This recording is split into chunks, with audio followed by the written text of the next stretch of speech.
Undercover boss visits his own restaurant, shocked when he sees how the chef treats a server. Hello, everyone. Before we begin today's story, I have a small favor to ask. Please hit subscribe and turn on the notification bell so you never miss our channel's new videos. It's quick, free, and the best way to support us in bringing you more dramatic stories. Your support means the world to us. Where are you watching from? Drop your city or country in the comments below. Thank you very much. Now, back to our main character. The dining room glowed with polished wood and muted chandeliers, the kind of setting meant to feel timeless. Plates clinked gently, conversations hummed, and waiters moved with choreographed steps. But that night, a single raised voice cut through the entire restaurant. The head chef leaned forward, white hat towering, finger stabbing the air toward a young server who had just spilled a few drops of water on the polished table. His words weren't whispered, they were sharp, commanding, designed to humiliate. "You're lucky to have this job. If you can't handle a tray, walk out that door. There are 10 others waiting to replace you."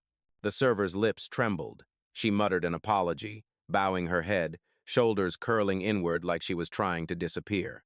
Guests at nearby tables shifted uncomfortably, but no one spoke. A couple sipped their wine faster, pretending not to see. The chef smirked as if he had settled the matter, then turned his back, authority intact.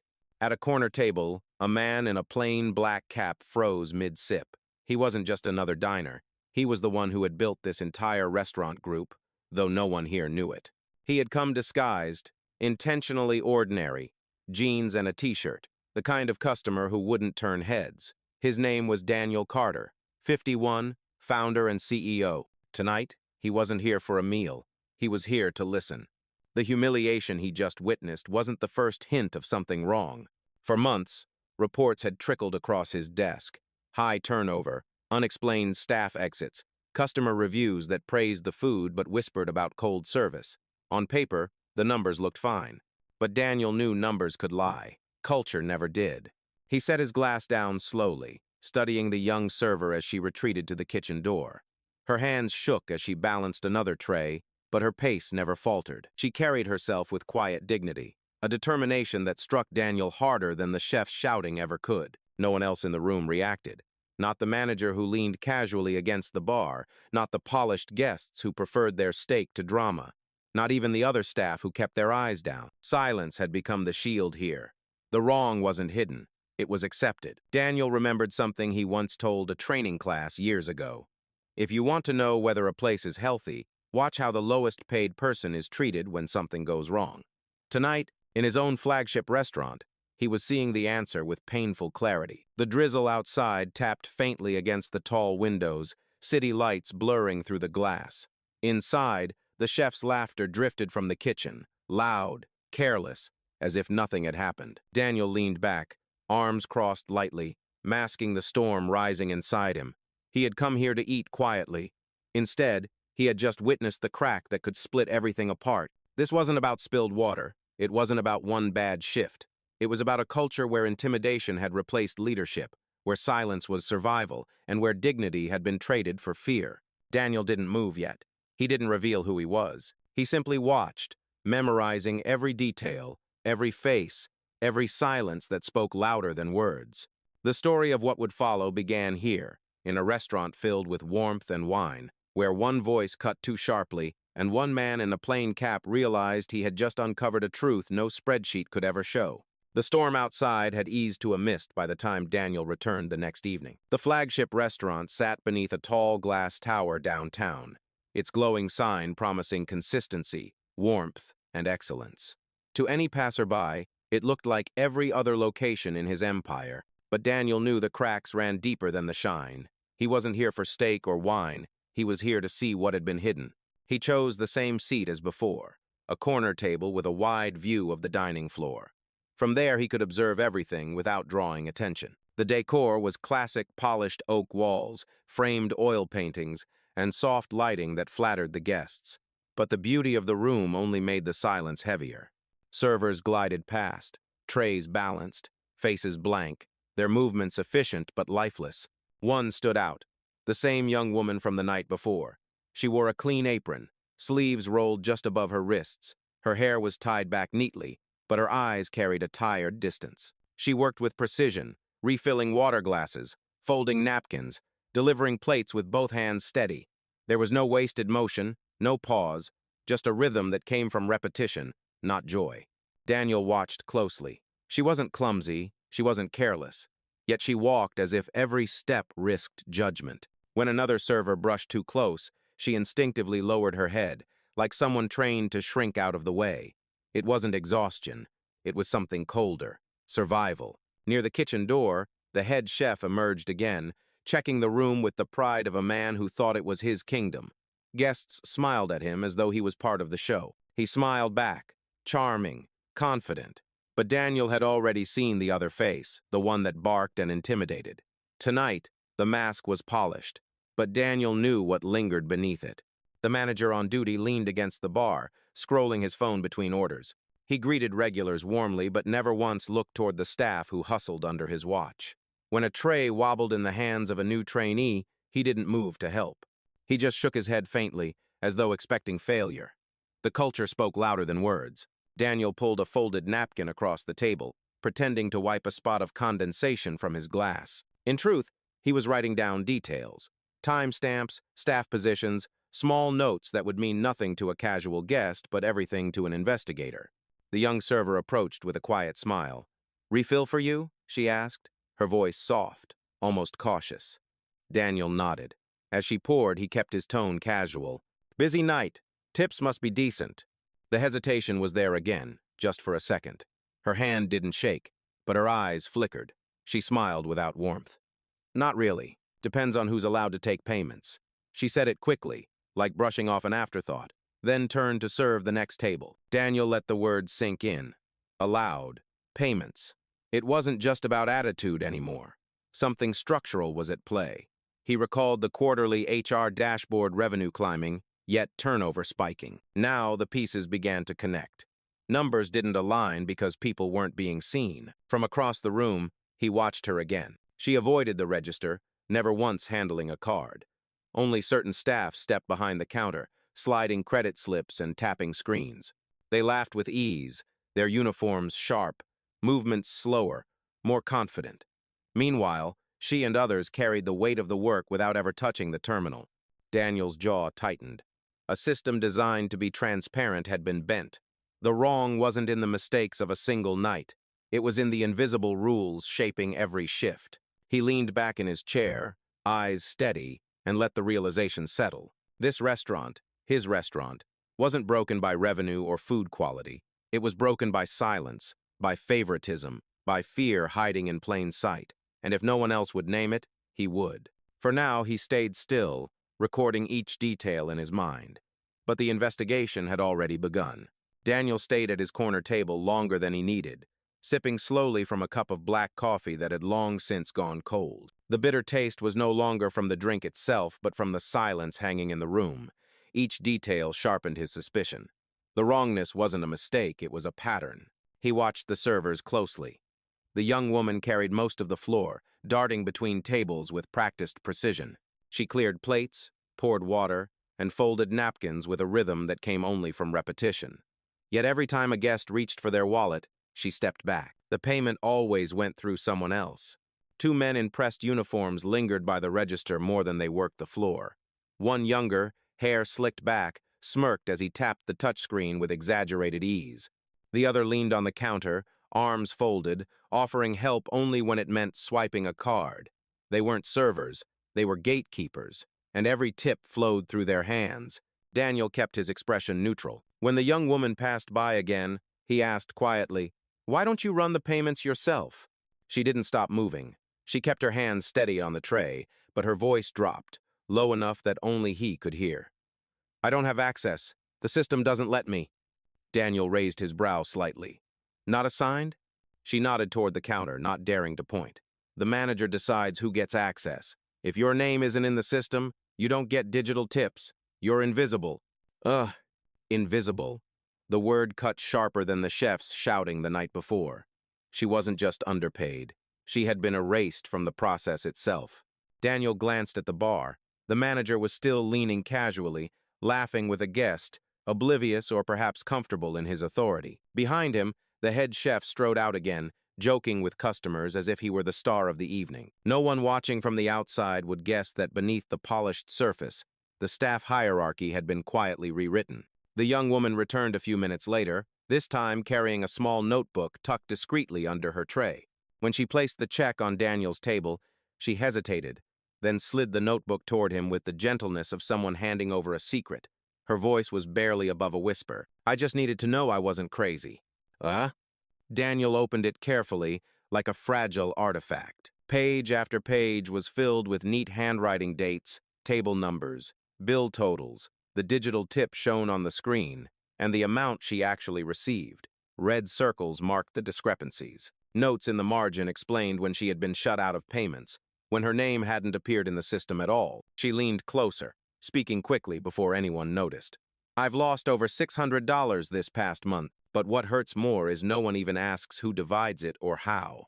Daniel closed the notebook gently, his expression calm, though his chest tightened with anger. This wasn't just about money. It was about dignity stolen in plain sight. He slid the notebook back toward her, careful not to draw attention, but his mind was already moving faster than the clock on the wall. A restaurant could survive a bad quarter.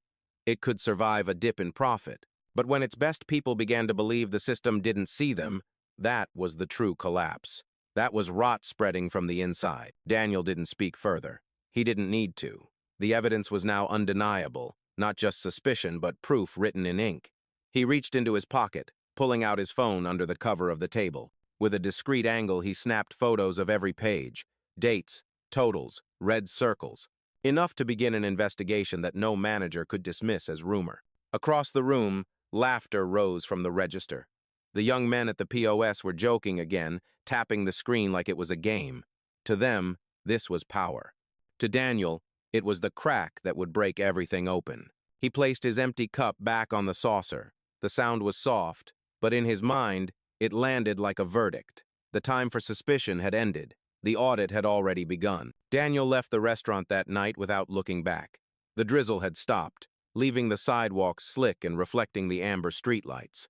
To anyone watching, he looked like an ordinary diner heading home after a late meal. But inside, he carried something far heavier than a full stomach. He carried proof. By the time he reached his car, he was already dialing. The call lasted just over a minute, but that was enough. "Mara," he said, his voice steady but low, "we have a problem. The POS system is being manipulated. I need you to go in quiet, line by line, every role assignment, every tip account. Don't tip them off. Just watch." Mara Lynn didn't ask for details. She had worked beside Daniel for years, leading internal investigations that had uncovered embezzlement rings and payroll fraud. She simply answered, "Understood." That was all Daniel needed. Within the hour, the register at the flagship restaurant was placed in silent audit mode. Nothing looked different to the staff. Transactions flowed as usual, orders rang up, tips were entered, but every click, every roll change, every override was now being recorded deep inside the system. The next morning, the first findings arrived. Daniel opened the report while seated at his office desk, blinds drawn against the rising Sunday. His eyes narrowed as he scanned the screen. Finding number 1.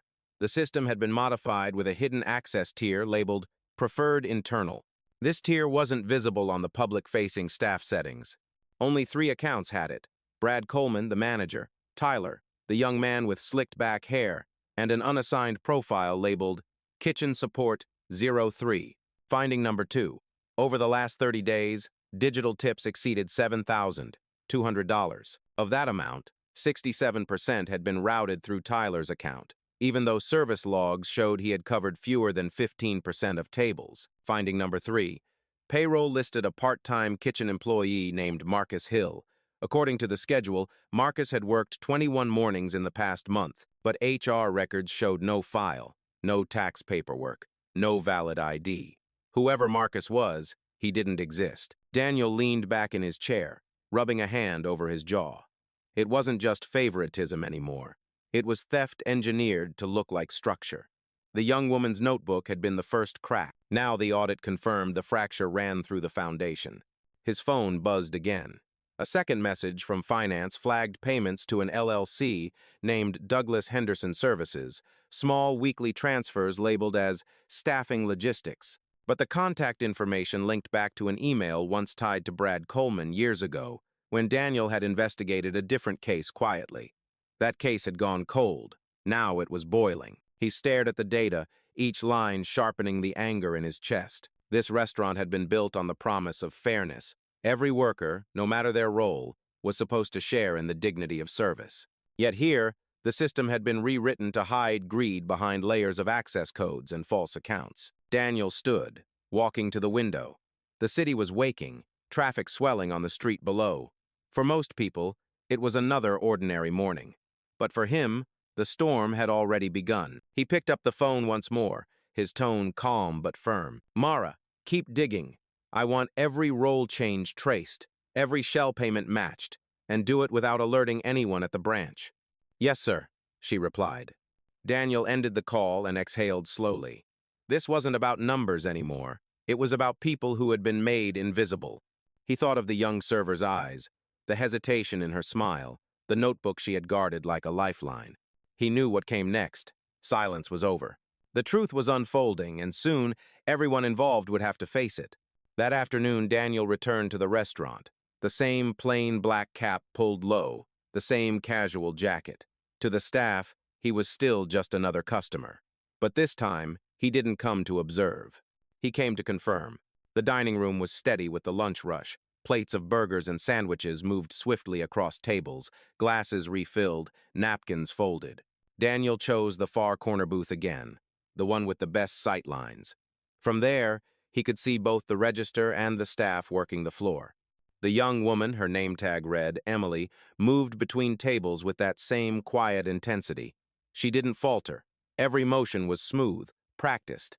But she never once stepped near the register. Daniel's eyes drifted back to the counter, where Tyler leaned with his elbows on the surface, tapping the touchscreen like he was checking his reflection. Moments later, Daniel caught it the subtle way Tyler navigated the system.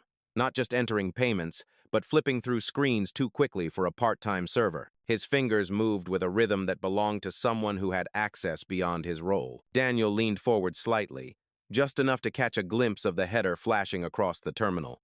User role settings. His jaw tightened. Across the room, Emily delivered coffee to a couple in the corner. When she returned to collect Daniel's empty cup, he asked in a low voice, "Do you ever get to log into the register?" She shook her head without pausing, stacking plates on her tray. "I'm listed as supplemental staff. It means I don't get access. Not to payments, not to digital tips. I'm invisible in the system." Daniel met her eyes for the first time. There was no anger in them, just weariness.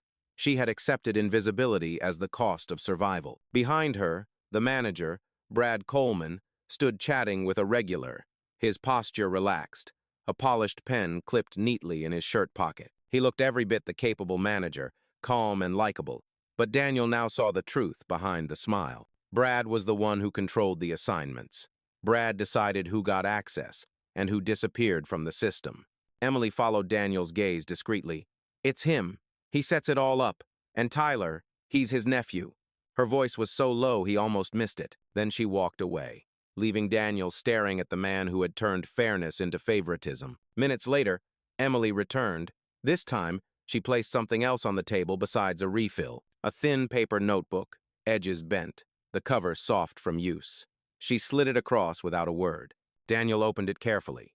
Each page carried dates, table numbers, totals, and notes in tidy handwriting. Red ink circled the discrepancies the tips displayed versus the tips she actually received. Margins filled with small notes. Tyler logged in, access denied, tips rerouted. She spoke quietly, eyes lowered. "I didn't want to complain. I just needed to know I wasn't imagining it. In 1 month alone, I lost over $600. But worse than the money, no one ever asked how it was divided." Daniel closed the notebook gently. He didn't push it back. Instead, he pulled out his phone under the table and began discreetly snapping photos of each page. Line by line, red circle by red circle, he captured the evidence she had gathered alone. He slipped a folded sticky note into the cover before returning it. In block letters, he had written, "Keep documenting. Don't give this to anyone else. Wait for me to return." Emily nodded faintly, her eyes meeting his for the briefest second. Gratitude flickered there, mixed with disbelief that someone had listened. She tucked the notebook back into her apron as if it were part of her uniform. At the counter, Tyler laughed loudly, leaning over the screen like he owned it. Brad disappeared into the back office, leaving his nephew in control. Daniel gripped his coffee cup tighter. The storm inside him no longer just suspicion, but certainty. The restaurant carried on around him as if nothing had changed, but Daniel knew the truth had already been written. It was only a matter of time before the whole system was exposed. Daniel left the restaurant with the notebook's images secure in his phone and a storm already forming in his mind. That evening, while the city lights flickered outside his office window, he connected with the audit team. The evidence Emily had kept in secret now had to meet the numbers. He spoke with the same calm tone he always carried, but his words were absolute. Switch branch 17 into silent audit mode. I want every tip transaction logged, every role assignment traced, and every override recorded. They think they're hidden. Let's see how invisible they really are. Ugh. The system began recording from the inside out without alerting anyone at the restaurant. Staff kept working, swiping cards, splitting checks, entering tips as if nothing had changed. But now every keystroke was captured.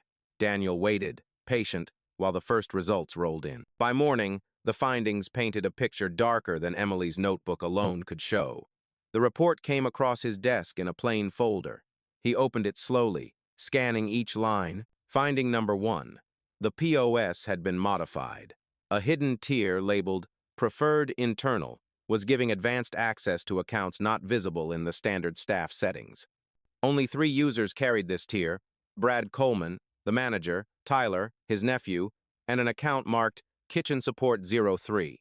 Finding number 2.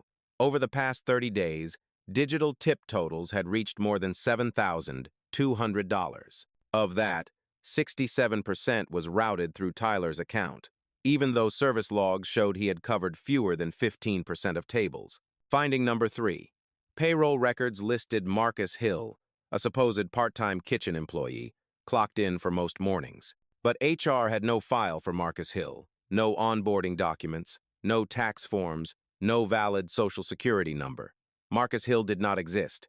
Daniel's hand tightened around the edge of the report. This wasn't sloppy management. It was deliberate manipulation. A false role created, a phantom worker added to payroll, and tips rerouted through a family connection. All of it structured to look legitimate, unless someone cared enough to look deeper. Finance added another piece. Small weekly transfers had been leaving the branch under the label of staffing logistics, payments funneled to a shell company, Douglas Henderson LLC.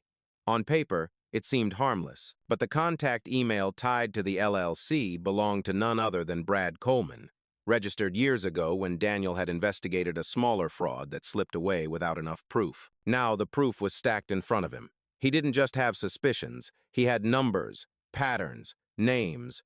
The fraud was engineered, maintained, and hidden in plain sight. Daniel stood at the window again, the city below reflecting the first pale light of dawn. He thought of Emily, working quietly, her hands steady even while her dignity was stripped away with every shift. She had believed no one cared. She had believed she was invisible. Not anymore. He picked up the phone, his voice firm, but even, Mara, expand the audit. I want every transaction compared against service logs, and track the shell payments back to their source. No noise, no warnings, keep it airtight. Understood, Mara replied. Daniel ended the call and let the silence settle. On the surface, the restaurant would keep running smoothly, meals served, wine poured, bills paid. Customers would leave satisfied, none the wiser. But behind the curtains, every number was now under the microscope. The staff thought their system of favoritism was unshakable. Brad thought his reputation could shield him. Tyler thought his access was untouchable. But Daniel knew the truth. And soon, everyone else would too. For now, he remained in the shadows, letting the data tighten around them like a net. The reveal would come, and when it did, no excuse would be strong enough to stop it. 3 days later, Daniel walked back into the restaurant, this time without the cap, without the disguise. The lunch crowd was already buzzing, silverware clinking against plates, the hum of conversation rising beneath the soft lighting. But as he stepped inside, heads began to turn. A few staff blinked in recognition, realizing he was the same quiet man who had been sitting in the corner booth earlier that week. Today, however, he didn't walk like a customer. He walked like the owner. Brad Coleman, the manager, noticed first. His smile froze halfway as he straightened from behind the counter. Tyler looked up from the register, his finger hovering above the touchscreen. Even the chef, stepping out from the kitchen with his spotless jacket, paused mid-stride. The air shifted, like the whole room sensed something they couldn't yet name. Daniel didn't raise his voice. He simply walked to the center of the dining room and placed a thin folder on the counter. The sound was sharp, deliberate, enough to silence the chatter of a nearby table. He looked directly at Brad. $7,200, Daniel said, his voice calm but heavy. That's the total digital tips this branch collected in the last 30 days. 67% of that went through your nephew's account, despite him serving less than 15% of tables. A ripple of confusion moved through the staff. Servers glanced at one another, some whispering, others frozen. Tyler shifted his weight uneasily, his cocky smirk gone. Daniel continued, flipping open the folder. Payroll shows a man named Marcus Hill clocked in for 21 mornings this past month. The problem is, Marcus Hill doesn't exist. No HR file, no tax records, no social security number. He turned a page and slid it across the counter. But his ID card logged into the kitchen daily. Who created it? Brad's jaw tightened. He opened his mouth, then closed it again, as if words might only make the hole deeper. Daniel leaned closer. And finally, Douglas Henderson LLC. Weekly payments labeled as staffing logistics, all routed to an email address you used years ago, Brad. You hid theft behind role settings and shell companies. You thought no one would look. The silence was thick now. Guests at the nearest tables had stopped eating, forks suspended, eyes fixed on the confrontation unfolding in the heart of their meal. Daniel's tone never wavered. I built this restaurant on fairness. Every worker was supposed to share in dignity, in tips, in respect. You rewrote the system to serve yourself. He straightened, his gaze sweeping the staff, resting finally on Emily, who stood at the edge of the room, clutching her tray. And the people who carried this place on their backs were made invisible. Emily's eyes widened, her notebook pressed against her apron as if for confirmation. Daniel gave the faintest nod, enough for her to know her voice had been heard. Brad finally spoke, his tone sharp, defensive. You can't prove. Daniel cut him off, his voice firm. The audit proves everything. Every transaction, every false roll, every missing tip. You don't speak for this company anymore. Tyler stepped back, muttering something under his breath. The other servers exchanged glances, relief mixing with shock. For the first time, they saw the power shift in real time. Daniel closed the folder with finality. You are finished here, Brad. Effective immediately. The words landed like a gavel strike. No shouting, no spectacle. Just truth, laid bare in front of everyone. And in that truth, the authority shifted not to the man who had abused power, but back to the people who had been silenced for too long. Daniel turned slightly toward the staff, his voice softer now but no less resolute. This restaurant belongs to all of you. It will no longer belong to fear. And in that moment, the dining room, usually filled with scripted smiles and quiet tension, felt something it hadn't in a long time, justice breathing through its walls. Brad's face drained of color, the polished mask he wore for years, slipping away in seconds. The staff who had once avoided his gaze now stared openly. Some whispered, others stood frozen, but everyone understood what had just happened. The manager who had controlled every role, every tip, every schedule was finished. Daniel didn't gloat. He didn't need to. He simply turned to the nearest server and said, "Please gather the staff." His voice carried enough weight that no one questioned it. Within minutes, the dining room filled, not with customers, but with employees. Aprons, uniforms, tired eyes, all waiting to hear what came next. Daniel spoke evenly. This restaurant will not be run by intimidation or hidden systems any longer. Brad Coleman is terminated, effective immediately. Tyler C. is suspended pending review. The fraudulent payroll account has been erased. From this moment forward, tip distribution will be transparent. Every worker will see their share, line by line. A murmur rippled through the crowd, a mix of shock and cautious hope. Some lowered their heads as if afraid to believe. Others exchanged glances, testing whether this change was real. Daniel continued, his tone steady. Emily. The young woman froze, notebook still clutched in her apron pocket. She stepped forward slowly, unsure. Daniel met her eyes. You kept records when no one else dared. You held the proof that saved this branch. Starting today, You'll take on a new role, training staff on fair practices and ensuring accountability in every shift. You were never invisible. You are the reason this place still has a future." Her lips parted, but no words came. Instead, she nodded once, fighting the sting in her eyes. The room around her seemed to shift, coworkers who had once overlooked her now watching with respect. Daniel let the silence settle, then spoke again. "Those who worked under fear are free of it now. Those who chose silence over honesty will answer for it. This restaurant is not built on marble walls or perfect reviews. It is built on dignity. And dignity starts today." The staff began to clap softly, hesitant at first, then stronger as relief overtook fear. The sound wasn't for spectacle, it was release, the weight of months lifting from their shoulders. For the first time in a long time, the dining room echoed with something more powerful than authority. It echoed with hope. Brad turned to leave. His steps hurried, but no one followed.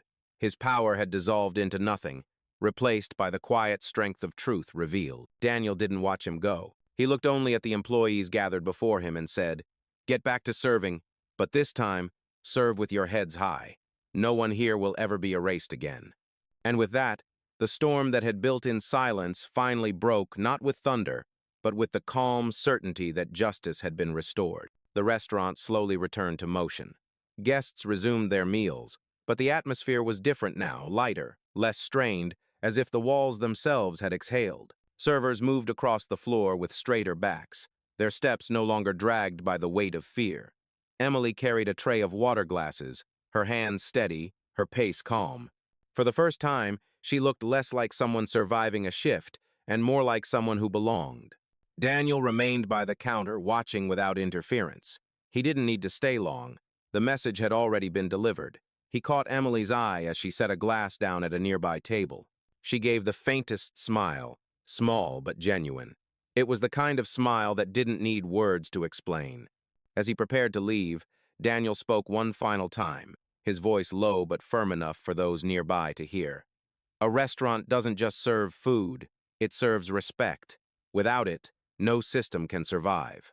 He placed his hand on the counter, not as a gesture of ownership, but of closure. Then he turned and walked toward the door. The staff watched him go, not with fear, but with something closer to pride. Outside, the city had moved on, cars rushing through slick streets, neon signs blinking above storefronts. Daniel paused on the sidewalk, pulling his jacket tighter against the breeze. The fight wasn't over, there would be more audits, more branches to inspect, more truths hidden in plain sight. But tonight, one truth had been restored. He thought of Emily's notebook, its bent corners and red circles, the quiet determination it represented. Numbers could be manipulated, systems rewritten, but integrity could not be erased. Sometimes it only needed one voice, one record, one act of courage to bring everything into the light. Daniel stepped into the night, his silhouette folding into the glow of passing headlights. The restaurant behind him kept serving, but no longer in silence. Its staff now knew they were seen. Its guests would never know the storm that had passed through its walls, but they would feel the difference in every plate, every glass, every small act of service touched by dignity. Justice had not come with applause or scandal. It had come in the quiet way truth always does, firm, undeniable, and freeing. And for Daniel, that was enough.